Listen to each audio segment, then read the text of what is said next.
আসসালামু আলাইকুম প্রিয় শিক্ষার্থীরা, তোমাদের স্বাগত জানাই তৌহিদ একাডেমিতে। আজকে আমি তোমাদের সামনে এইচএসসি উচ্চতর গণিতের প্রথম পত্রের সরলরেখার অর্থাৎ জ্যামিতির থেকে আমি একটি গাণিতিক সমস্যার সমাধান দেওয়ার চেষ্টা করব। এই মুহূর্তে যে সকল শিক্ষার্থীরা তৌহিদ একাডেমি ফেসবুক পেজে সংযুক্ত আছো বা তৌহিদ একাডেমি যে পাবলিক গ্রুপ, এই পাবলিক গ্রুপে তোমরা এই ক্লাসটি পেয়ে থাকবে এবং সর্বোপরি এই ক্লাসটি আমি তোমাদের তৌহিদ একাডেমি ইউটিউব চ্যানেলে আবার আপলোড করব।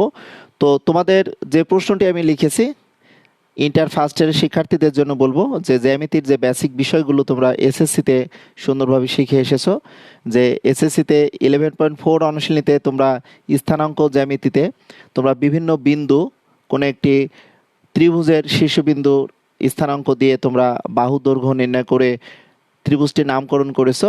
বাট ইন্টারমিডিয়েটে এসে দেখো যে একটি ত্রিভুজের 3টি শীর্ষবিন্দু থাকে, এই 3টি শীর্ষবিন্দুর মধ্যে 2টি শীর্ষবিন্দুর আমাদের স্থানাঙ্ক দেওয়া আছে, বাট তৃতীয় শীর্ষবিন্দুর স্থানাঙ্ক আমাদের ফাইন্ড আউট করতে বলা হয়েছে। আবার একটি বিষয় এখানে, এই ত্রিভুজটি কিন্তু দেওয়া আছে সমবাহু ত্রিভুজ, অর্থাৎ সমবাহু ত্রিভুজ থাকার কারণে আমাদের কিন্তু একটি বিষয় কিন্তু ক্লিয়ারলি বুঝে নিতে হবে যে যে ত্রিভুজের প্রত্যেকটি বাহুর দৈর্ঘ্য সমান তাকে আমরা সমবাহু ত্রিভুজ বলবো। তো প্রশ্নটি আছে যে একটি সমবাহু ত্রিভুজের 2টি বিন্দুর স্থানাঙ্ক, শীর্ষবিন্দুর স্থানাঙ্ক এখানে দেওয়া আছে। একটি হচ্ছে 0-4, আরেকটি বিন্দু দেখো 0-4। আমাদের বলেছে তৃতীয় শীর্ষবিন্দুর স্থানাঙ্ক আমরা কীভাবে নির্ণয় করব। তো আমরা যদি এই 2টি বিন্দুর স্থানাঙ্ক আমরা যদি অক্ষে স্থাপন করার চেষ্টা করি তাহলে এখান থেকে কিছুটা আইডিয়া হয়তো আমরা পেতে পারি যে আমাদের যে বিন্দু 2টি দেওয়া আছে। একটু লক্ষ্য করো, আমাদের এখানে 0-4, তাহলে মূল বিন্দু এটি, মূল বিন্দু থেকে আমরা প্রথম বিন্দুর স্থানাঙ্কটা খুব সুন্দরভাবে কিভাবে নিতে পারে একটু দেখে নিই। তো 0-4, তাহলে 0 এখানে হলো -4 বলতে আমাদের ওয়াই প্রাইম ড্যাশ বরাবর, তাহলে -4 এখানে হয়তো বিন্দুটি হতে পারে। 0 আমরা -4 আমরা নিচ্ছি, দেখো এখানে একটা বিন্দু, এই বিন্দুটি আমি এ ধরে নিতে পারি। আবার দেখো 0+4 আছে, তো 0 থেকে যেহেতু এক্স এর মান 0, সুতরাং এটি ওয়াই অক্ষের উপর অবস্থান করবে ওই বিন্দুটি, তাহলে 0+4 আমি এখানে বিন্দুটি বি ধরলাম যে 0+4 আমার বিন্দুটি আছে। আমাদের বলেছে যে ত্রিভুজটি কিন্তু সমবাহু ত্রিভুজ, তাহলে তৃতীয় শীর্ষবিন্দুর স্থানাঙ্ক আমরা কীভাবে পাবো? তাহলে আমরা এ বি যদি যোগ করি তাহলে দেখো এ বি একটি সরলরেখা পাচ্ছি। আমাদের সি বিন্দুটা এখন কোন চতুর্ভাগে আছে? সি যে বিন্দু আরেকটি নিব, এই বিন্দুটা আমাদের কিভাবে নিব বা এই বিন্দুর স্থানাঙ্ক আমরা কিভাবে পাবো? এটি কি ফার্স্ট কোয়াড্রান্টে, না সেকেন্ড কোয়াড্রান্ট, না থার্ড কোয়াড্রান্ট? কোনো কোয়াড্রান্ট কিন্তু আমরা বুঝতে পারছি না। তো আমরা নতুনভাবে যদি এই সি বিন্দুর স্থানাঙ্কটা ধরে নিই, ধরার পরে কিন্তু আমরা সি বিন্দুর স্থানাঙ্কে আমাদের ভুজ বা কোটি ডাবল আসবে কিনা বা ভুজ বা কোটির মাধ্যমে আমরা পজিটিভ বা নেগেটিভ মান নিব কিনা, এটি একটি জানার এখানে বিষয়। তাছাড়াও আমি তোমাদের বলবো এই ক্লাসটি এসএসসি পরীক্ষার্থী যারা আছো 2021 সালে তাদের জন্য খুবই ইম্পর্ট্যান্ট, এই কারণে যে তোমরা উচ্চতর গণিতের স্থানাঙ্ক জ্যামিতিতে তোমরা দেখো যে 11.4 অনুশীলনীতে থেকে বা 11.3 অনুশীলনী, এই অনুশীলনী থেকে তোমরা ত্রিভুজের শীর্ষবিন্দুর স্থানাঙ্ক তোমরা পেয়েছো, বা তোমরা যদি দেখো যে শীর্ষবিন্দু স্থানাঙ্কের মাধ্যমে খুব সুন্দরভাবে হয়তো বলে দিতে পারছো যে এটি সমবাহু ত্রিভুজ কিনা সমদ্বিবাহু ত্রিভুজ।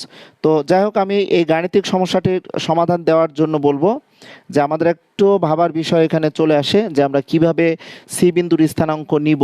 আমি যদি সমবাহু ত্রিভুজের 2টি বিন্দুর স্থানাঙ্ক এ আর বি ধরি, তাহলে সি বিন্দুর স্থানাঙ্ক আমি অজ্ঞাত আকারে আমি নেব, সেটা আমাদের এক্স আমরা ওয়াই ধরে নিতে পারি বা x1 y1, যেখানেই আমি যে কোয়াড্রান্টে ধরে আমি জানি না, তো অ্যাট ফার্স্টে আমি এটি প্লাস আকারে ধরে নিব। এর পরবর্তীতে আমাদের এক্স বা ওয়াইয়ের মান প্লাস বা মাইনাস হওয়ার পরে আমি বুঝতে পারবো যে অ্যাকচুয়ালি সি বিন্দুটির অবস্থান কোন চতুর্ভাগে ছিল। তাহলে সর্বপ্রথমে আমাদের এই গাণিতিক সমস্যাটির সমাধান করার ক্ষেত্রে আমরা প্রথমে ধরে নিতে পারি যে ধরে সমবাহু ত্রিভুজের সমবাহু এ বি সি ত্রিভুজের তিনটি শীর্ষবিন্দু দেখো, তিনটি শীর্ষবিন্দু যথাক্রমে আমরা এ বিন্দুটিকে প্রথম বিন্দু যেটি ছিল এটাকে আমরা প্রকাশ করছি, আমরা দ্বিতীয় বিন্দুকে বি দ্বারা আমরা প্রকাশ করে নিচ্ছি, ধরে নিচ্ছি, এবং দেখো এখানে সি যে বিন্দুটি ছিল সি বিন্দু পুরাটাই আমাদের অজ্ঞাত বিন্দু, অর্থাৎ তৃতীয় শীর্ষবিন্দুর স্থানাঙ্ক বলতে আমাদের সি বিন্দু। আমরা যদি এভাবে না ধরে শুধু বলতাম যে সমবাহু ত্রিভুজের তৃতীয় শীর্ষবিন্দু ধরে নিই সি এর স্থানাঙ্ক এক্স কমা ওয়াই, সেটাও কিন্তু হতো। এখন আমাদের প্রশ্ন হচ্ছে যে এই প্রশ্ন অনুসারে আমাদের যে ত্রিভুজটি হবে, ত্রিভুজটি অঙ্কনের ক্ষেত্রে দেখো আমি এ এবং বি বিন্দু আমি ওয়াই অক্ষের উপর অবস্থান দেখিয়েছি, কারণ আমরা দেখতে পাচ্ছি বিন্দুর আমরা ভুজ শূন্য, কোনো বিন্দুর ভুজ যদি শূন্য হয় সেটা অবশ্যই আমাদের ওয়াই অক্ষের উপর অবস্থান করবে। তাহলে এ বিন্দু এবং বি বিন্দু কিন্তু ওয়াই অক্ষের উপর অবস্থান করছে। আবার এ বিন্দুর দেখো কোটি আছে -4, সুতরাং মূল বিন্দু থেকে ওয়াই অক্ষ বরাবর 4 একক দূরত্বে আমাদের এক্স ও এক্স ড্যাশ অক্ষের নিম্নতলে অবস্থান করবে। আর বি বিন্দুর স্থানাঙ্ক দেখো 0,4, যেহেতু ওয়াইয়ের মান এখানে প্লাস, সুতরাং এক্স ও এক্স ড্যাশ যে আমাদের সমতল পৃষ্ঠ তার ঊর্ধ্বতলে অবস্থান করবে। সি বিন্দুটা আমরা ধরে নিয়েছি। তাহলে এখন আমরা যে কাজটি করতে পারবো, বলেই দিয়েছি সমবাহু এবিসি ত্রিভুজের তিনটি শীর্ষবিন্দু এখানে ধরেছি, তাহলে এখান থেকে আমরা লিখতে পারবো দেখো, তাহলে বলতে পারবো যে এবি সমান বিসি সমান সিএ হবে, কারণ সি বিন্দুর অবস্থান এখনো কোথায় আমি এখনো ধরি নাই, জাস্ট এখানে সি বিন্দুটাকে একটু হাইলাইটস করেছি। প্রথম চতুর্ভাগ, দ্বিতীয় চতুর্ভাগ, তৃতীয় বা চতুর্থ কোন চতুর্ভাগ হবে এটি অ্যাকচুয়ালি ক্লিয়ারলি আমি তোমাদের সামনে আমি রিপ্রেজেন্ট করতে পারবো না, এটা একটু দেখে নাও। তো এখানে আমরা পরবর্তী লাইনে যদি এটাকে আমরা এভাবে স্কোয়ার করে নিই সেটাও হবে দেখো, আমরা পরবর্তী লাইনে এটাকে আমরা যেহেতু এটি একটি সমবাহু ত্রিভুজ, সুতরাং তিনটি বাহুর দৈর্ঘ্য তো আমাদের সমান হবে, এবং আমরা তিনটি বাহুর দৈর্ঘ্যকে এখানে দেখো স্কোয়ার দ্বারা প্রকাশ করলাম। কারণ এখান থেকে আমরা একবার এ বি দেখো, এ আর বি দুইটি বিন্দুর স্থানাঙ্ক আমাদের জানা আছে, সুতরাং এ বি এর যখন ডিস্টেন্স নির্ণয় করব তখন আমাদের একটি নির্দিষ্ট মান পাবো। তাহলে আমরা একবার এর সাথে এ বি এর সাথে দেখো বিসি এর একটি সম্পর্ক আমরা নিয়ে একটি কন্ডিশন তৈরি করব। আবার আমরা এখানে যে কাজটি করব, আবার এই এ বি এর সাথে দেখো, এ বি এর সাথে আমরা এসি নিব বা সিএ নিব, যেটা আমরা নিই না কেন এটা নিয়ে আমরা একটা সম্পর্ক তৈরি করব। সেই ক্ষেত্রে এ বি এর একটা নির্দিষ্ট দৈর্ঘ্য পাবো। আমরা বিসি যখন নিচ্ছি সি বিন্দুর স্থানাঙ্ক এক্স কমা ওয়াই ধরেছি, আবার সিএ যখন নিচ্ছি দেখো সি বিন্দুর স্থানাঙ্ক আমরা এক্স কমা ওয়াই ধরেছি। এই শর্ত সাপেক্ষে আমরা দুইটি সমীকরণ ফাইন্ড আউট করব। দুইটি সমীকরণ থেকে আমরা দূরত্ব নির্ণয়ের মাধ্যমে এক্স এবং ওয়াই চলক বিশিষ্ট আমাদের সমীকরণ তৈরি হবে। এটাকে আমরা ক্যালকুলেশন করব, ক্যালকুলেশন করে আমরা দেখব যে অ্যাকচুয়ালি সি বিন্দুর স্থানাঙ্কটি কী হতে পারে, এক্স এর মান বা ওয়াইয়ের মান, সেটা একটু দেখার বিষয়। তো লক্ষ্য করো এই গাণিতিক সমস্যাটি সমাধান করার ক্ষেত্রে আমরা যে কাজটি করব দেখো, তাহলে এটা বোঝানোর জন্য আমি লিখেছি। এখন আমাদের প্রয়োজন হবে যে এই অংশটি যদি নিই তাহলে কি পেতে পারে দেখো, এখন এ বি স্কোয়ার সমান বিসি স্কোয়ার হলে কি পেতে পারি দেখো, এ বি বলতে কি আমরা কি পাচ্ছি বলো তো, তাহলে আমরা কোটি দ্বয়ের অন্তর বলতে পারবো দেখো, কোটি দ্বয়ের অন্তর, তাহলে 4 মাইনাস মাইনাস +4 কোটি দ্বয়ের অন্তর হোল স্কোয়ার, আর এখানে ভুজ দ্বয়ের অন্তর আমরা দেখো হোল স্কোয়ার পাচ্ছি। আর বিসি বলতে কি, তাহলে আমরা সি নিচ্ছি, তাহলে ওয়াই মাইনাস বিসি নিচ্ছি, তাহলে ওয়াই মাইনাস দেখো 4 আমরা পাবো এখানে হোল স্কোয়ার, আর এখানে পাবো বলতো কোটি দ্বয়ের অন্তর এক্স মাইনাস 0 হোল স্কোয়ার পাবো। এখানে ক্যালকুলেশন যদি করি দেখো 4 আর 4 8, 8 আমরা 64 পাচ্ছি এখানে। এটা ক্যালকুলেশন করলে দেখো a minus b whole square সূত্র a square minus 2ab plus b square y square minus 8y plus 4 4 দেখো 16 পাচ্ছি। আর এখানে সরাসরি আমরা লিখে নিতে পারবো দেখো এক্স স্কোয়ার। তাহলে আমরা এটাকে সমীকরণ 1 লিখে রাখতে পারি। লক্ষ্য করো আমি আগেই বলেছি এ বি স্কোয়ার সমান বিসি স্কোয়ার, আবার দেখো এ বি স্কোয়ার সমান সি এ স্কোয়ার লিখতে পারবো। আমরা বিসি স্কোয়ার সমান সি এ স্কোয়ার নিলে কিন্তু এখানে দুই ক্ষেত্রেই কিন্তু সি অজ্ঞাত থাকছে, কিন্তু এ বি এর ক্ষেত্রে দেখো একটা নির্দিষ্ট মান আমরা পেয়ে যাব। এখান থেকে আমরা পরবর্তী লাইনে যদি আবার লিখতে চাই দেখো, আবার দেখো আমরা লিখব এ বি স্কোয়ার সমান সি এ স্কোয়ার। তাহলে আমরা এ বি সমান তো আগেই পেয়েছি, দেখো এ বি সমান কত পেলাম বলো, 4+4 হোল স্কোয়ার প্লাস দেখো 0 - 0 হোল স্কোয়ার। আর সি এ, তাহলে সি এবং এ, তাহলে সেই ক্ষেত্রে কোটি দেওয়ার অন্তর, তাহলে ওয়াই, এখানে এ বলতে মাইনাস মাইনাসে প্লাস হয়ে গেল, ওয়াই মাইনাস আমাদের y1 - y2 হতো, প্লাস দেখো এখানে x - x1, তাহলে এখানে কত হয় বলো তো, x - 0 দেখো হোল স্কোয়ার হচ্ছে। তো আমরা বাম পক্ষে এটা কি পাচ্ছি, 4 আর 4 যোগ করলে 8, 8 8 দেখো 64, 64। এটা আমরা a plus B whole square সূত্র পাবো, a square plus twice A B plus দেখো বি স্কোয়ার আমরা পাচ্ছি, আর এখানে এক্স স্কোয়ার পেলাম। এটাকে আমরা সমীকরণ 2 দিয়ে রাখবো। তোমরা একটু দেখে নাও, সমীকরণ 1 এবং 2, এই দুটি সমীকরণ যদি আমরা এখন ক্যালকুলেশন করি, তাহলে আমরা যে কোনো একটি চলকের মান সুন্দরভাবে পেয়ে যাব। তোমরা অবশ্যই বুঝতে পারবে। এই ক্লাসটি অনেক শিক্ষার্থীরা আছো। উম্মে হাফসা তন্নি তুমি সংযুক্ত আছো, সাব্বির আহমেদ উসমানী, থ্যাংক ইউ, তোমাদের সকলকে ধন্যবাদ জানাই। প্রিয় শিক্ষার্থীরা, আমি চেষ্টা করছি যে তৌহিদ একাডেমি ইউটিউব চ্যানেল বা তৌহিদ একাডেমি ফেসবুক পেজে এই ক্লাসগুলো তোমাদের সামনে আপলোড করা, যাতে সুন্দর করে তোমরা এই ক্লাসটি দেখতে পারো। এবং আমি খুব সম্ভবত তোমাদের এই লেখার কিছু অংশ একটু দেখা যাচ্ছে না, এটা আমি একটু ঠিক করে নিই। এবং তোমরা যে সকল শিক্ষার্থীরা এই ক্লাসটিতে সংযুক্ত আছো তাদের সকলকে ধন্যবাদ জানাই। তোমরা সুন্দরভাবে এই ক্লাসটিতে সংযুক্ত যদি হও, তাহলে দেখতে পাবে যে ইন্টার ফার্স্ট ইয়ারের জন্য আমি যে টাইপের ক্লাসগুলো অ্যাকচুয়ালি তোমাদের সামনে আপলোড করার চেষ্টা করছি, তোমরা অবশ্যই বুঝতে পারবে। দেখো, তোমরা মনোযোগ সহকারে যদি এই ক্লাসটি দেখো, ইনশাল্লাহ তোমাদের অনেক উপকারে আসবে। তো আমি সমীকরণ 1 এবং সমীকরণ 2, এই দুইটি সমীকরণ থেকে এখন চেষ্টা করব যে ক্যালকুলেশন করে সুন্দরভাবে কিভাবে আমাদের এক্স বা ওয়াইয়ের মান আমরা ফাইন্ড আউট করব, সেটি আমি একটু দেখে নিই। তো এখন দেখো, সমীকরণে 1 আর 2 যদি আমরা তুলনা করি, 1 নং আর 2 নং যদি আমি একটু কম্পেয়ার করি, তাহলে কি পেতে পারি দেখি। তার পূর্বে আমি একটু বলবো, খুব সম্ভবত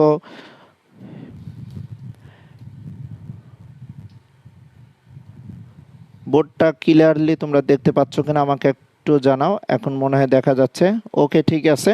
তো দেখো, এখন সমীকরণ 1 এবং 2, এই দুইটি সমীকরণ আমরা কম্পেয়ার যদি করি, তাহলে কি পেতে পারি দেখো। এখন লিখবো, দেখো এখন 1 নং ও 2 নং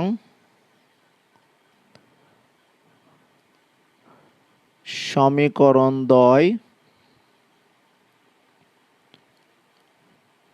তুলনা করে পাই।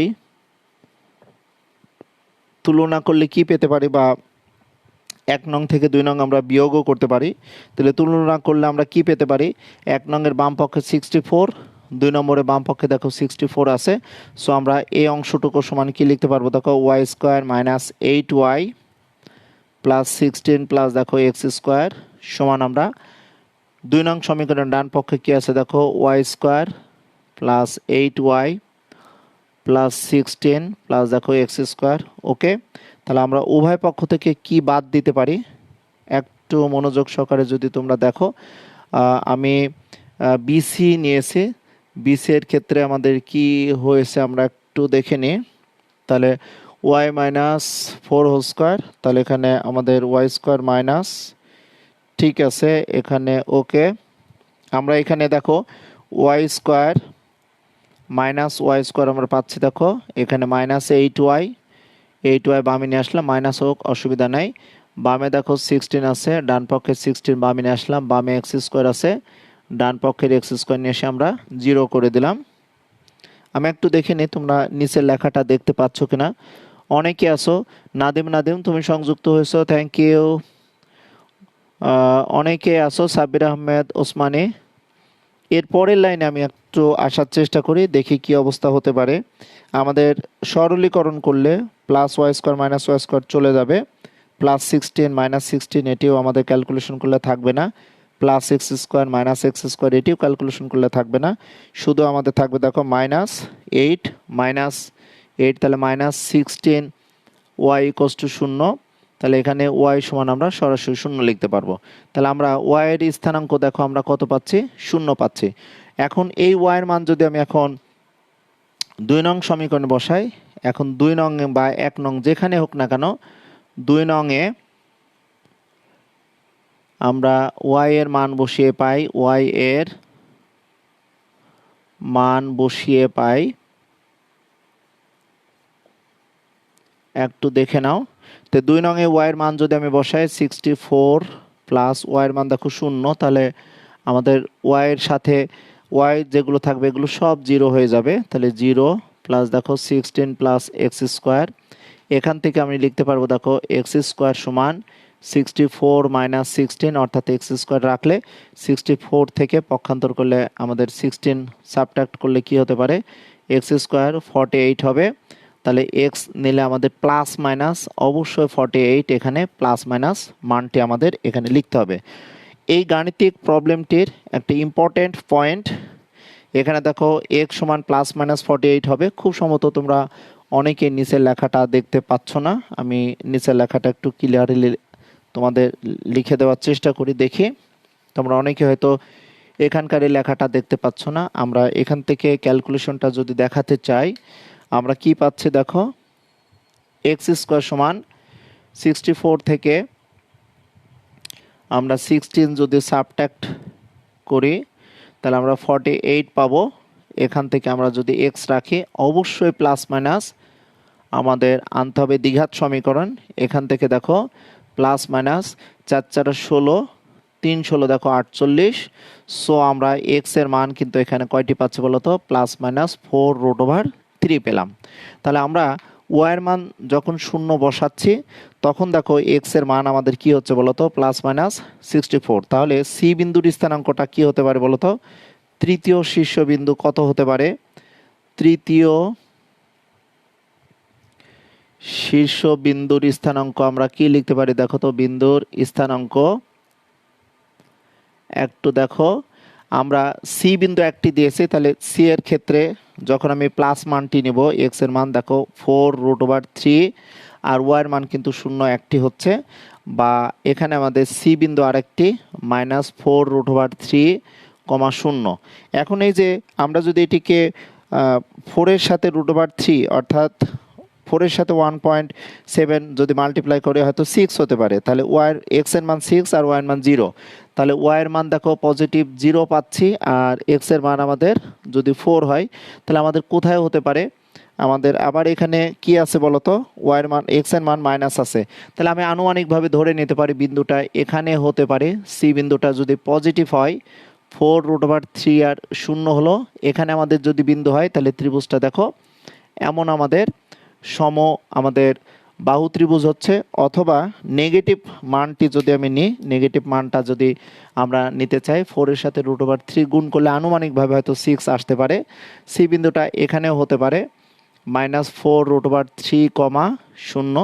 সুতরাং আমাদের এই সি বিন্দুটা যদি নেগেটিভ হয় তাহলে এখানেও হতে পারে। সেই ক্ষেত্রে এ বি সি দেখো আমাদের সমবাহু ত্রিভুজ হতে পারে। লক্ষ্য করো সি বিন্দুর মান পজিটিভ হলে আমাদের এই বিন্দুটা দেখো ও এক্স ড্যাশ বরাবর, ও এক্স বরাবর 4√30, আর ওয়াইয়ের স্থানাঙ্ক যেহেতু এখানে 0 সুতরাং এক্স অক্ষের উপর অবস্থান করবে। বা আমি যদি এখানে নেগেটিভ মানটা নিই অর্থাৎ এক্স এর মান প্লাস বা মাইনাসের উপর ডিপেন্ড করে আমরা এই তৃতীয় বিন্দুর স্থানাঙ্ক যেটি পাচ্ছি, এই তৃতীয় বিন্দুর স্থানাঙ্কটা অ্যাকচুয়ালি আমরা এটা যেভাবে লিখতে পারবো দেখো, তৃতীয় বিন্দুর স্থানাঙ্ক, এই তৃতীয় বিন্দুর স্থানাঙ্ককে প্লাস মাইনাস দেখো 4√3, আমরা 0 লিখব। এই গাণিতিক প্রবলেমগুলোর তোমরা যদি একবার প্র্যাকটিস না করো সেই ক্ষেত্রে ইন্টার ফার্স্ট ইয়ারে তোমাদের যে কোনো একটি পরীক্ষায় সিম্পল একটি গাণিতিক সমস্যা সমাধান করার জন্য তোমাদের এই টাইপের প্রশ্ন থাকবে, কিন্তু তোমরা অনেক সময় এই যে তৃতীয় শীর্ষবিন্দুর স্থানাঙ্ক প্লাস হবে না মাইনাস হবে, এটি কিন্তু তোমরা অনেক সময় ভুল করে আসো, শুধু প্লাস মানটা দাও।